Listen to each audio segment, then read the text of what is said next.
Hello children, today let us learn about if clauses. What are if clauses? Yes, if clauses are conditional clauses. An if clause denotes a condition on which a particular incident can take place. That is, it shows the condition under which a result can take place or a consequence can take place. Now look at the example here. If you turn on the lights, you can eliminate the darkness. Here the condition is if you turn on the lights, and the result or the consequence is you can eliminate the darkness. And remember children, if clause is a subordinate clause. That is, the if clause is a dependent clause and it is not complete. That is, the sentence is not complete without the main clause. Now look at the second example here. If you wear the sweater, you will feel warm.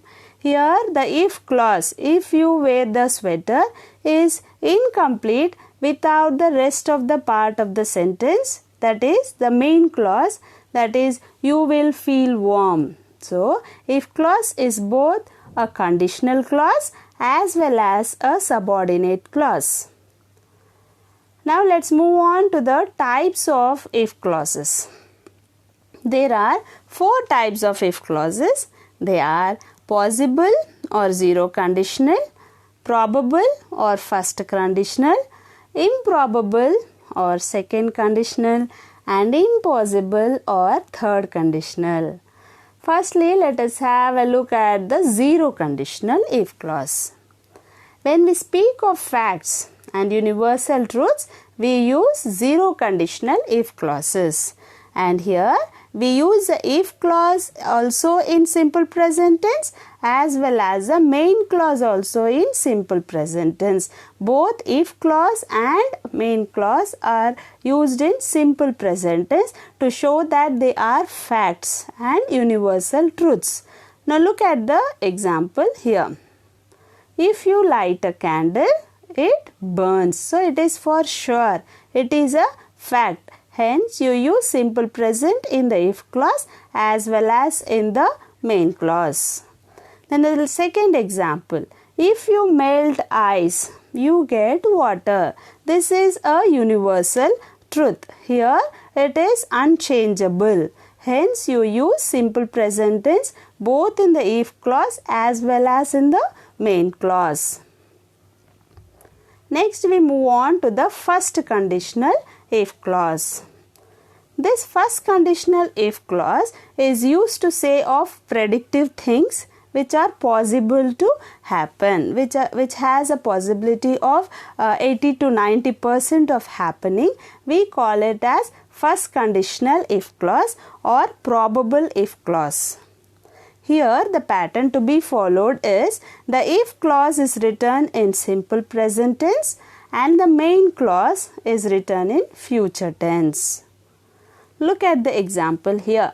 If I reach early, I will call you. That is, the condition is if I reach early. And the result or the consequence is I will call you. Here there are 80 to 90% chances of happening, but as we cannot predict the future, it may happen, may not happen. So it is called as probable if clause. Second example, if you delay, you will miss the train. So there are lots of possibility of this thing happening. So we call it as probable if clause. Now on to the second conditional.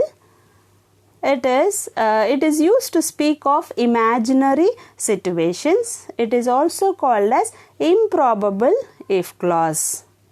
Now here the sentence pattern to be followed is the if clause is written in simple past and the result or the main clause is written in the form would plus V1, that is the root form of the verb. Look at the example here. If I were a bird, I would fly. This is an imaginary situation where I imagine that I wear a bird. If I were a bird, I would fly. This is an imaginary situation. If I scored 100 marks, I would give a granted. So this is also a wish that could be granted. Okay, and children, this is mostly used in comprehension, wherein you are asked a question this way: if you were such and such person, what would you do? So you need to imagine, or you are expected to imagine yourself to be that person and put yourself into that situation. Imagine what you would do and give the answer in this way: if I were such and such person, I would do such and such a thing. Now on to the third conditional. The third conditional is used to speak of something that has already occurred in the past and cannot be changed. That is, the incident has already occurred and there are no ways that we can change the incident.